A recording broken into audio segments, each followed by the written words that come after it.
Mal çarbaçılığı. Allah Taala Kur'anda mıntып aytat. Al hayvanattardı jaratты. Alarda siler üçün payda, жылуулук бар. Алардын этин дагы жейсиңер. Алар жайытка жайылганда, жана кайтканда да силер үчүн кооздук бар. Силердин жүгүңөрдү кыйынчылык менен жете турган шаарларга ташыйт. Чынында Раббиңер силерге ырайымдуу, мээримдүү. Нахл сүрөсү 5-8 аяттар. Бул аят мал багуу пендеге пайдалуу экендигин билдирип турат. Ислам дини инсандын жашоо шартын жакшыртууга себеп болгон бардык иштерге көңүл бурган. Мал багуу жана аны пайдалануу Мадинадагы алгачкы мусулмандардын дагы негизги кесиптеринин бири болгон. Кой багып асыроо адам атанын замандан бери карай келе жаткан кесип.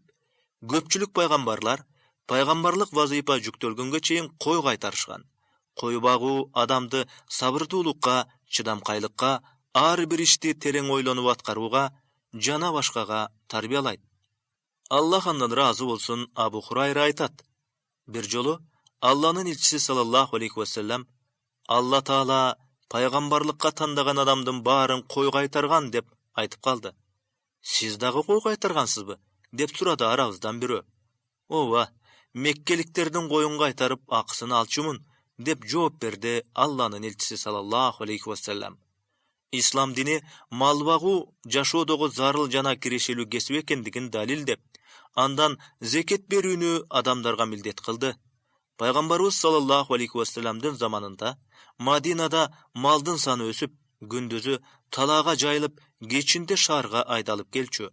Адамдар кой менен төөнүн сүтүн пайдаланышчу. Пайгамбарыбыз саллаллаху алейхи ва саллямдын кой, эчки болуп 7 жандыгы бар эле. Айман бин Умму Айман деген чабан аларды кайтарып, сүтүн өзү саап пайдаланчу. Пайгамбарыбыз саллаллаху алейхи ва саллям бирөөнүн саан жандыгын ээсинин уруксаатысыз саап албагыла деп, бирөөнүн жандыгын анын ээсинин уруксаатысыз сүтүн саап алуудан тыйган. Мал чарбачылыгынын өнүгүүсү Мадинанын жашоосун башкача багытта өзгөртө алды. Малдын сүтү менен этин тамак катары колдонуп, жүнүн, терисин кийим кылып, көчүп конгондо жана соода иштеринде күчүн пайдаланып, айтор жашоо турмушун бир топ жеңилдете алды. Мунун бардыгы Алла Тааланын пенделерине берген неаматы экенин, аны туура пайдаланып, туура иштетүү кажет экенин Пайгамбарыбыз саллаллаху алейхи ва саллям иш жүзүндө көрсөтүп берди. Мал жандыктар адамдын жашоосунда чоң роль ойнорун Кур'андагы бир сүрөнү Аннам, мааниси мал жандыктары деп атаганынан дагы байкоого болот. Отун жана курулуш материалдарын жыйноо. Кээ бир адамдардын ырыскысына себеп болгон бул жумуш бардыгы эле адамдын колунан келе турган кесип эле. Анын үстүнө бул ишти аткаруу үчүн балта менен аркандан башка эч нерсенин кереги жок болчу. Ошондуктан Пайгамбарыбыз саллаллаху алейхи ва саллям адамдарды кызыктырып, аркан, балтаңарды алып, тоодон отун кыйып келип сатып жашасаңар, бирөөлөрдөн суранып, берер бербесин билбей отурганга караганда жүзүңөр жарык болот деп тиленип сурануудан тыйчу. Пайгамбарыбыз саллаллаху алейхи ва саллямдын осуятын туура кабыл алган көптөгөн сахабалар ушул иш менен шугулданчу. Алар көбүнчө исхир деп аталган жыты буркураган камыш чогултушат эле. Бул сахабалардын көбү чогулткан камыш же отундарын сатып, андан тапкан кирешесин колунда жокторго садага кылчу.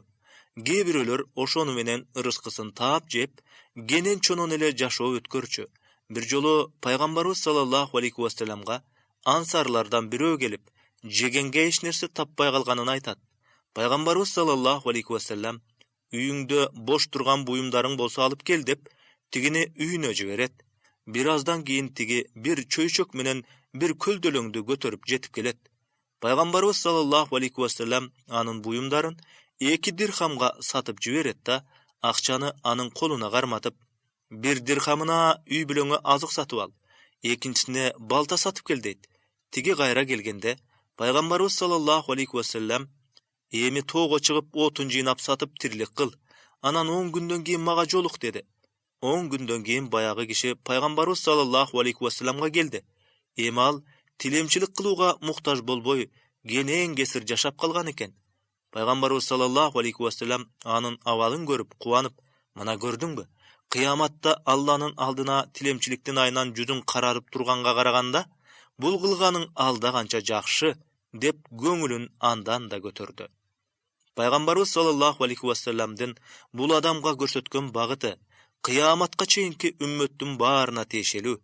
İslam dini ar bir adamdy öz aldynça boluga, ızatdуулukka, göz karandy bolbogo, öz arabasyny özü tartıp, münkürep oturup kalbay, daima harekette boluga tarbiyalayt. Golundan gele turgan jumuş tursa, emne üçin başyňdy tömen kılıp, kadryňdy düşürüp, suramçylyk kılışyň gerek.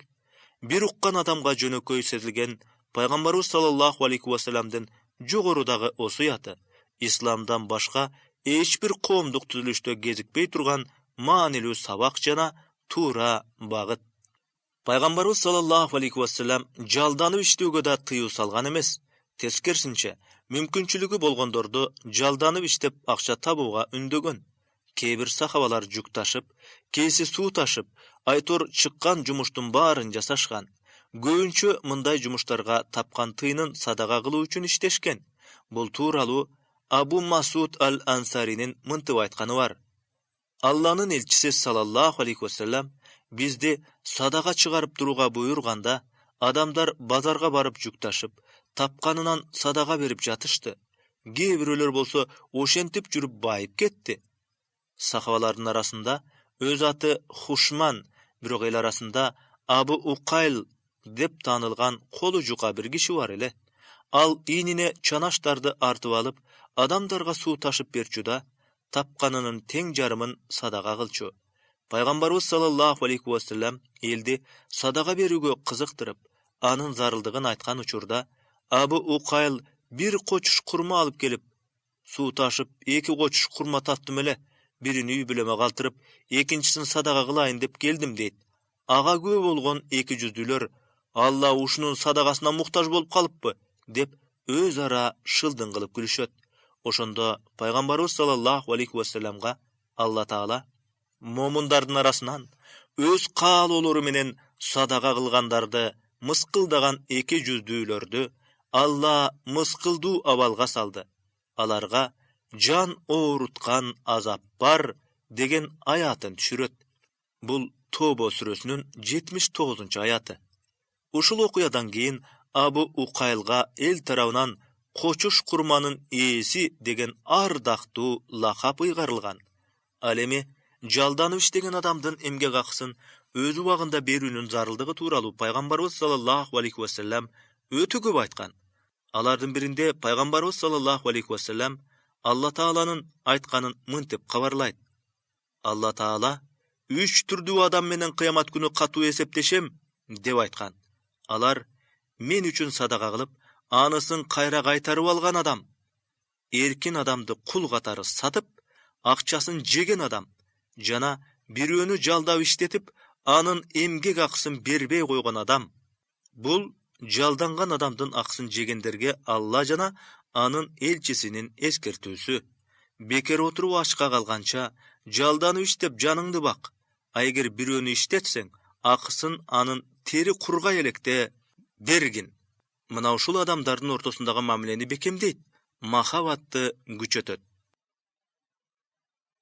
Madinadagy tınçlyk gelişimije algaçky konstitusiya. Peygamberimiz sallallahu aleyhi ve sellem adam hukugun sıylagan, adilettүү, tınçlyk, beypildik ornogon komdu tüzүү üçin tuura dindi alıp kelgen. Allah Taala aytat: "Kim İslamdan başka dindi tandasa, andan kabul kılınbay jana, al akıretde zıyanga giripter bolot." Alu İmran süresi 85. ayat. Oşogu karabastan dindi tandodo adamlar ıhtiyarda boluşkan. Hiç kimdi majburlap dinge girgizүүgө bolboyt. Bul turaly Kur'anda mıntyp aytylat: "Dinde majburloo jok, tuura jolda adaşuu da belgilүү. Kim jalgan kudaylardan baş tartıp Allah'a iman keltirse, hiç kaçan ajrap ketpey turgan, bekim tutkany karmagany ras. Allah uğuçu, bilüçü. Bakara suresi 256 ayat. Birok adamdardın beypil jaşos üçün adilettүүлүктү сактоодо экинчи bir adamdын укугун сыйлоодо adam ыктыярдуу боло албайт. Буларды аткаруу ошол коомдо жашоо кечирип жаткан ар бир адамдын милдети. Эгер мындай тартипке баш ийбесе, ал коомдо сөзсүз түрдө баш аламандык орун алары бышык. Пайгамбарыбыз саллаллаху алейхи вассалам Мадинага келген кезде андагы жөөттөргө жана бут барастарга караганда мусулмандардын саны аз эле. Ошого карабастан пайгамбарыбыз саллаллаху алейхи вассалам шаарда тынч жашоо үчүн анын жалпы жашоочуларына тиешелүү бирдиктүү мыйзамды иштеп чыкты. Коомдук тартипти сактоо максатында жөөттөр жана бутпарастар менен жазуу жүзүндө бир канча келишим түздү. Келишимдин негизги мазмунунда жөөттөр менен христиандар бир шаардын тургуну катары мусулмандарга көмөктөшүүгө, сырткы жоодон шаарды биргеликте коргоого милдеттүү экендиги көрсөтүлгөн.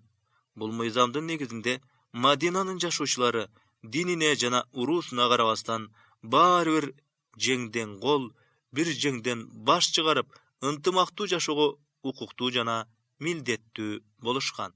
Мына ушул келишим Мадинанын ислам мамлекетинин борбору болуусуна себеп болгон алгачкы кадам болду. Согушууга уруксат. Белгилүү болгондой, шарият жана динге тиешелүү болгон иштердин баарын пайгамбарыбыз саллаллаху алейхи вассалам Алланын уруксаты же буйругу менен аткарган. Дин тарабынан согуш жарыялоо бул өтө маанилүү иш. Ошол себептен пайгамбарыбыз саллаллаху алейхи вассалам дагы сахабалар дагы согуш жөнүндө ойлогон эмес. Динге чакыруу башталган күндөн тартып эле мусулмандар каршылыкка дуушар болуп, азаптын түрүн тартышты. Малынан айрылды, кан төгүлдү, абакка камалды, ур-токмокко кабылды. Үй жайын, бала чакасын таштап кетүүгө аргасыз болушту. Жат эл, жат жерге көчө качышты. Ошого карабастан, мусулмандар аларга каршы кол көтөргөн жок. Анткени мындай кылууга Алла Таала уруксат берген эмес. Пайгамбарыбыз саллаллаху алейхи вассалам Меккеде сахабаларын сабырдуу болууга чакырып, көргөн азап тозогу үчүн сооп, сыйлык үмүт кылууга үндөп, мурдакы коомдордогу момундардын башынан өткөнүн өрнөк кылып, ошону менен катар алардын жүрөгүн ыйманга сугарып, дин ар бир топурак жана кийиз үйгө жетерин айтып, Сана шаарынан Хадрамаутка жөнөгөн адам жолдо Алладан башка эч кимден коркпой тургандай бейпил заман келерин сүйүнчүлөп, урушуу, согушуу тууралуу ооз ачпай тарбиялады. Өзүнүн динин өзү коргогон Алла Таала мушриктер жаман көрүшсө да, Алла пайгамбарын туура жол жана акыйкат дин менен жиберген деп айткан. Тобо сүрөсү 33-аят. Ал эми Мадинага көчүүдөн кийин абал башкача болорун пайгамбарыбыз саллаллаху алейхи вассалам жакшы билген. Эгерде динге каршылык улана бере турган болсо, эртетир кечтир согушууга туура келерин байкаган.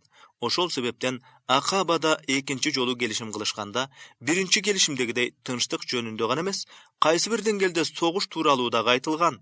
Аны пайгамбарыбыз саллаллаху алейхи вассаламдын бизди бала чакаңарды коргогондой коргоого ант бергиле деген сөзүнөн баамдоого болот. Муну мухажирлер дагы, ансарлар дагы жакшы түшүнүшкөн. Ал эмес, Меккенин капырлары дагы бул келишимдин артында маанилүү иш жатканын, мусулмандар күч-кубат топтоп алса аларга күчү жетпей каларын сезип, мусулмандарды жана пайгамбарыбыз саллаллаху алейхи вассаламды Меккеден чыгарбоого аракет жасашкан. Бул тууралуу Куранда мынтип айтылган: О Мухаммад, эстегин, капырлар сени журтуңда калтырууга же өлтүрүүгө же сүргүн кылууга амал издешкен. Алар айлакерлик кылышат. Алла да айлакерлик кылат. Алла айлакерлердин мыктысы. Анфал сүрөсү 30-аят. Чынында бутпарастарга каршы согушууга шарият тили менен айтканда жихад кылууга уруксат берүү ачык айкын Куран аяты аркылуу болгон. Дин тууралуу чындыкты угуудан тыйып, алсыздарга заалымдык кылып, диндин таралуусуна жолтоо болгондорго каршы мусулмандардын Меккенин жана тынчтыгын сактоо жана Алланын сөзү бардык нерседен жогору болуусу үчүн жихад кылынат. Жихад кылуунун мындан башка себеби жок. Куранда Алла Таала ыймандуулар Алла жолунда согушушат. Kapırlar şaytandın jolunda soğuşat. Siler şaytandın tarapkerlerine karşı soğuşkula. Şaytandın aylası küçsüz dep aytkan. Nisa suresi 76. ayat. Musulmandar Madinada bir gança wagt yaşagandan keyin Peygamberimiz sallallahu aleyhi ve sellemga cihatga ruhsat berilgen ayat düştü. Anda mıntıp aytylat. Çabulga tuş bolgon momundarga ziyan tartkandары sebeptүү soğuşuga ruhsat berildi. Albette Allah alarga jardam berүүgө kudrettүү. Hac suresi 39. ayat. Ayattan baykalganday, soğuşuu bul buyruk emes. Ayatda musulmandardan zalimdikka kabılgan aytılıp, andan saktanуу üçin korgonuga ruhsat berilgeni kabarlanууда. Mından sırtkary, kanday abal bolsa da Allah Taala alarga jardam berүүgө kudreti jeterin belgilödü. Cihatga başkalarga düşmandyk kılуу üçin emes, zalimdikka karşı turuu üçin gana ruhsat berildi. Munu Allah Taala tömönki ayatlarda takdan aytkan. O musulmandar, silerge soğuş açkanlarga karşı Allah'ın jolunda anın dini jogorı boluu üçin soğuş kıla, jana çekten çıkpagla. Allah çekten çıkkandardy süýböýt. Bakara suresi 190. ayat. O musulmandar, silerge emni boldu? Allah'ın jolunda jana düşmandın zulmünan beçara bolup kalgan erkekler, ayaldar jana baldardın azatlygy üçin soğuşpay jatasyňar. Alar, o Rabbi, bizdi muna bul elderdi zalim bolgon şahardan aman esen çıgarıp jiber, bizge özüňdün aldyňdan bir kutkaruuçu, dostu jana jardamçyny jiber dep zar kakşap jatışat-go. Nisa suresi 75. ayat. Alemi zalimdiktin bir türü Mekeninden kup çıgaruu ekenin Allah Taala tömönki ayatda aytat. Alar musulmandar Mekeninen akıkatsızdyk menen bir gana Rabbim Allah degen sözдөр üçin çıgarılgan. Eger Allah'nın gebir zalimdardy başka bir ölür arkılуу tıyıp turusu bolbogondo, ibadatxanalar, çirkööler, sinagogalar jana anda Allah'nın atı köp eskerle turgan meşitler talkalanyp ketmek. Özünün dinine jardam bergenderge Allah da jardam beret. Albette Allah kubattуу, kudrettүү. Hac suresi 40. ayat. Jerbetin jana anın jaşoçularyny saktap turgan Allah Taala ekeni aynıgys çyndyk. Allah Taala mıntıp aytat. Keyin Allah'nın kaloosu menen alardy jeňip alışdy jana Davud Jaluttu öldürdü. Allah'a, Davudga padişalyk menen danışmandyk berip, özü kalagan ilimderdi üýretdi. Eger Allah adamdardın arasındagy Jalut jana anın eli syýakty jaman, kapır bir bölügün başka bir Talut jana anın koşuunu syýakty jakşı bölügü menen jogotup turbasa, jer beti buzulup ketmek. Allah Taala alamdarga berilçü jakşylyktyn esi. Bakara suresi 251. ayat. Cihat kılууga ruhsat berilgenden keyinki Peygamberimiz sallallahu aleyhi ve sellem'den jaşosunun köp kudaylуулukka karşı turuu jana cihat kılуу menen öttü. Butparastaraga karşı soğuş jaryalaştı. Emne üçin Peygamberimiz sallallahu aleyhi ve sellem alarga karşı çıksa bolbosun? Allah Taala aytat. Butparastar silerdiň barıňarga karşı soğuşkany syýakty, siler dagı alardyn barına karşı soğuşa bergile. Bilip algıla. Allah takıba adamlar menen. Toba suresi 36. ayat. Peygamberimiz sallallahu aleyhi ve sellem'den zamanında 60 jolu cihat bolup, anın 18'inde Peygamberimiz sallallahu aleyhi ve sellem askerdi özü baştap çıkkan jana 8'inde soğuşka özü katışkan. Ramazan ayının orozosu. Kitep eýeleri, tagırak aytkanda jööttür menen hristiýandar islamga çeýin ele orozo garmaşkan. Adyrky jurda dile şariattyn tüp nuskasынан özgörüp ketken möhnötü jana şarttary ar türde bolgon orozonu karmap gelişet. Al emi musulmandardyn orozosu Hicranın 2-nji ýyly Şaban ayında mildetlendirildi. Ramazan ayın toluk orozo menen ötkörүү zarыл ekendigin Allah Taala mındaýça bayan kıldy. O iman keltirgenler, siler takwa boluňar üçin silerden murunky elderge parz kılıngan syýakty, silerge da orozo garmo parz kılındy. Parz orozo esepdүү gündörde gana tutulat. Silerden kimiňer Оорулуу же сапарда болсо башка күндөрдүн эсебинен кармап берет. Орозо кармаганга чыдаган, бирок кыйналганы себептүү кармабаган адамдарга ар бир күн эсебине бир жакыр адамды тойгузуу төлөмү бар. Ким ашыгыраак адамды тойгузса, өзүнө жакшы. Эгер билсеңер, орозо кармаганыңар төлөмдөн жакшы. Силер орозо кармай турган санактуу күндөр бул Рамазан айы. Бул айда адамдарга туура жол болуп, ушул туура жол жана ак караны ажыратуучу далил катары Куран түшүрүлдү. Силерден кимде ким жаңы айды көрсө орозо кармасын. Жана ким оорулуу же сапарда болсо, башка күндөрдүн эсебинен тутуп берет. Алла силерге жеңил болуусун каалайт, оор болуусун каалабайт. Орозо санакты толук кылууңар силерди туура жолго салган үчүн, Алланы даңазалашыңар жана Аллага шүгүр кылууңар үчүн парз кылынды. Бакара сүрөсү 183-185 аяттар. Орозонун буйрулуусу менен аны кармоого байланышкан өкүмдөр үйрөтүлдү. Чоң кичине, аял эркек дебей, Рамазанда орозо кармап, анын өкүмдөрүн сактап, жакшы амалдарды көбөйтүп, садага берип ибадаттын бул жаңы түрүн өзгөчө кубануу менен кабыл алышты. Ошол күндөн бүгүнгө чейин аалымдар орозо тууралуу китептерди жазып, анын Куран жана сүннөттө айтылган артыкчылыгын даңазалап келишет. Бул айдагы Кадыр кечесинде Куран окуп, дуа кылып, садага берип, этикафта отуруп, жана башка ибадаттарды аткарышат. Рамазандын орозосу күндүзү ачка жүрүү эле эмес, түндөсү намазга туруу, Куран окуу, садага берүү сыяктуу зарыл ибадаттарга жол ачты. Рамазан айы Аллага баш ийүүнүн, Аллага жакындоонун жана жалпы эле жакшы амалдардын айы болуп калды. Рамазан айындагы жеке мусулмандын же мусулман коомчулугунун өзгөрүүсүн байкаган адам гана бул айдын өзгөчөлүгүн түшүнө алат. Кыбыланын өзгөрүүсү.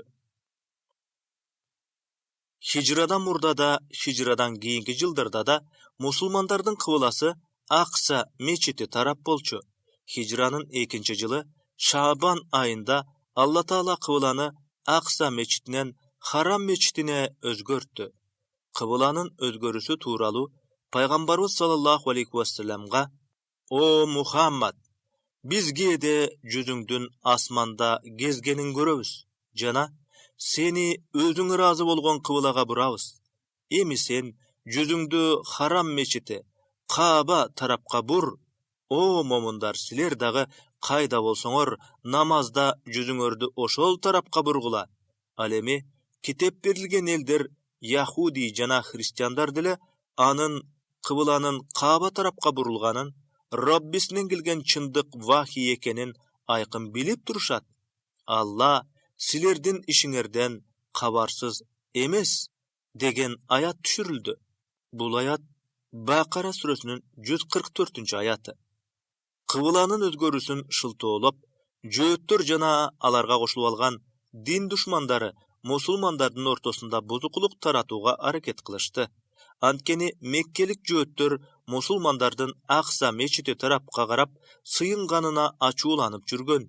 Эми кайра Каабаны карап сыйына башташканда, силер ушинтип жүзүңөрдү ар тарапка бура бересиңерби дешип, ал тургай Пайгамбарыбыз саллаллаху алейхи вассаламга: "Эгер кайра мурдагы кыбылаңа карасаң, сага ыйман келтиребиз" деп алдаганга аракет кылышат. Булардын кылыгы тууралуу Алла Таала Куранда мынтип айткан: "Жакында адамдардын акылсыздары аларды, мусулмандарды, мурун өздөрү жүздөнгөн кыбылаларынан эмне жүз бурдурду дешет. Айткын, чыгыштагы, батыштагы Аллага таандык, каалаган пендесин туура жолго баштайт." Бакара сүрөсү 142-аят. Кыбылага жүздөнүү мусулмандар үчүн өтө маанилүү. Ошондуктан мечиттерде кыбыла тарабына имам туручу михраб деп аталган атайын орун салынат. Чоң шаарлардагы аэропорттордо, мейманканаларда кыбыла тарапты көрсөткөн белгилер коюлган.